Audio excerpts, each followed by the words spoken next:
Okay, and welcome back. Picking it up again with page 129 of the text.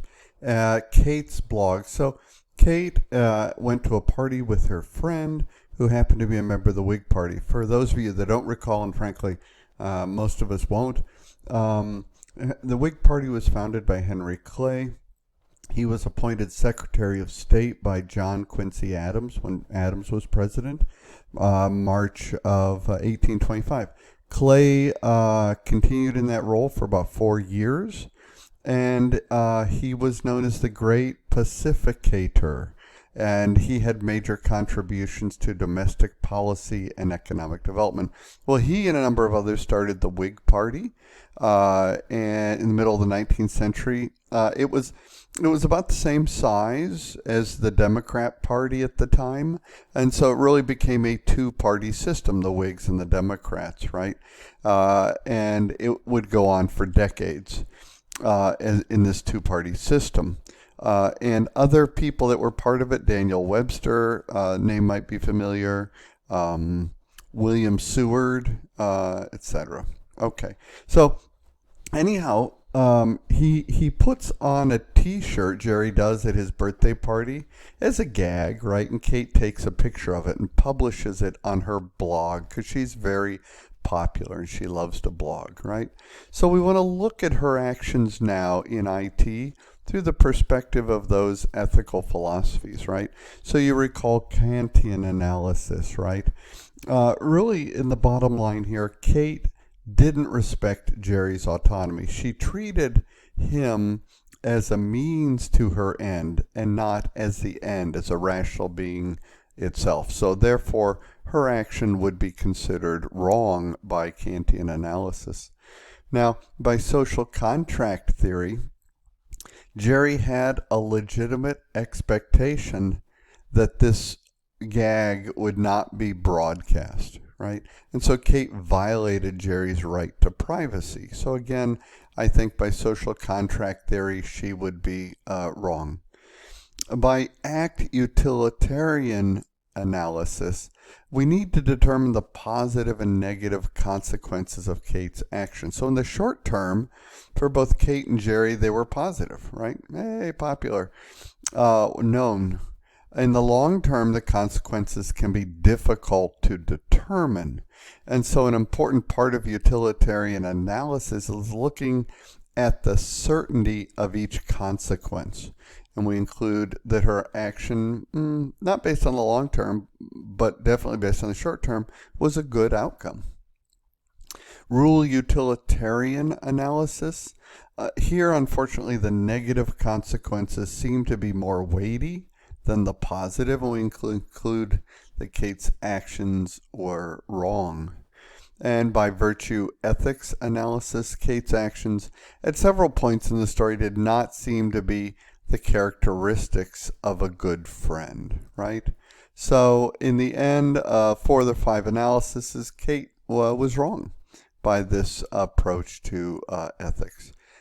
Kate should have tried to get Jerry's consent in the end, right? Another topic then would be about children and inappropriate content. So we talk about web filters, right? A web filter, as you know, is a piece of software that prevents certain web pages from being displayed by your browser, right? So filters can be installed on individual computers or an internet service provider like Comcast may provide filtering services for its customers. And there are 2 different methods, really. They can check the URL against is an approach, and against a blacklist, right? Or they can do a combination of letters and words. So those are the 2 approaches. A blacklist, right, by checking the website or the URL, and combinations of letters or words. And so we consider the Child Internet Protection Act, right? Can the government require libraries to install anti-pornography filters? That would be the question. Anti-pornography filters do not violate the First Amendment guarantees through the CIPA, or the Child Internet Protection Act. It was determined. So, what about the ethical evaluations of CIPA? Allowing people to use their own reason would lead to society's gradual enlightenment, it was thought. So, in this case, however, the focus is much narrower, right? The goal of CIPA is to protect children from harm. So, decisions to require the use of the web filters treats the creators of as not offensive, right? But blocked web pages solely as a means to the end of restricting children's access. So some might conclude that CIPA was wrong, right? Because it treated it as a means to an end instead of as the end, according to Kant. Act utilitarian would ask what are the consequences, right? There are some benefits, there are some harms. Let's weigh them. And let's perform a calculus for CIPA, and that's up to each person's judgment, right? And social contract theory, right? It's morally binding rules that are those rules mutually agreed to in order to follow social living, right? So installing filters does not seem to be necessary to preserve the public order.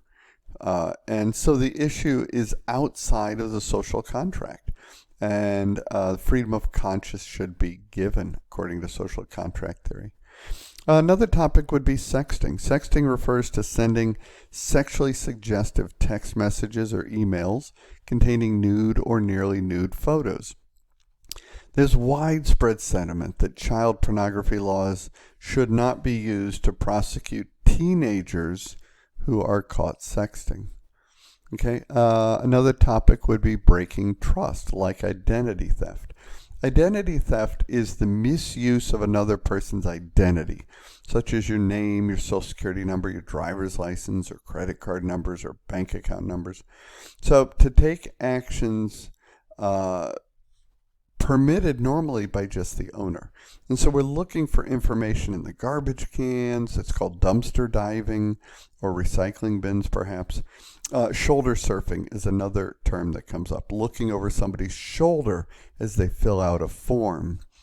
Shoulder surfing.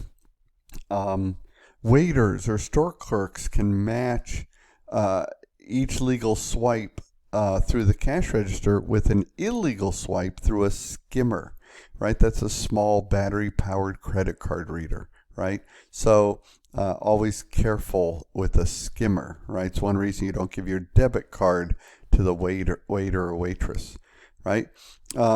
Surprisingly, this accounts for about 14% of cases of identity theft. These are, and some are actually friendly thefts, right? But what about phishing, which is gathering that financial information via spam that we had talked about earlier, right? Thieves send out these spam messages, as we said, designed to look like they're originating from PayPal or eBay or some other site that's official. And they hope to con you into, as an unsuspecting recipient, into connecting and revealing credit card numbers or other personal information, right? So identity theft is part of is a federal crime. Okay. What about fake reviews on the internet? 16% of restaurant reviews in Yelp are considered fraudulent, right? Yelp invests millions of dollars, think of that cost, in attempting to identify fake reviews. Online predators, right? Instant messaging refers to a system allowing two people to chat via typing in real time, instant messaging. So it's chat over internet. So is it a fair approach that police run sting operations, resulting in dozens of arrests over these chat, by them in chat just suggesting that they are going to do something with a child, right? What about ethical evaluations of these stings, right? Is it morally right for the police detectives to entrap people by posing as children? Well, in utilitarian approach, it depends. Under Kant, while police officers have a duty to protect public safety, it is wrong for them to break other moral laws in order to accomplish this purpose. And according to social contract theory, for example, there's a conflict between society's needs to punish the wrongdoer and its expectation that everyone abide by its moral rules. Other IT-related topics and the law and ethics. Cyberbullying, for example, is the use of internet or phones to inflict psychological harm on another person, right? And some civil liberties objected to the proposed legislation, arguing that it would take away free speech or the rights guaranteed under the First Amendment of the Constitution. And the law that was proposed in Congress, as a result, did not win approval in the House of Representatives. What about revenge porn, right? Where you send out some porn pictures without the consent of one or more of the participants, usually with malicious or vindictive intent, like after a breakup. It's really a special case of cyberbullying, right? And it's been criminalized in Germany, Israel, and the United States, and about half of the U.S. states, I believe. Okay. What about internet addiction, right? We mentioned this back in week 1, right? And notice that the brains of heavy users of digital devices crave newness. And every text or email message results in this sort of release in the brain like a drug. It's the kind of feedback we get from our devices. It's immediate and highly reinforcing, right? Again, like that drug. We talked about in week 1 about South Korea and their use of the PC bang. That the average South Korean high school student spends 23 hours a week gaming. So Kantianism, utilitarianism, social contract theory, all shared the Enlightenment view that individuals as rational beings have the capacity and the obligation to use their critical judgment to govern their lives.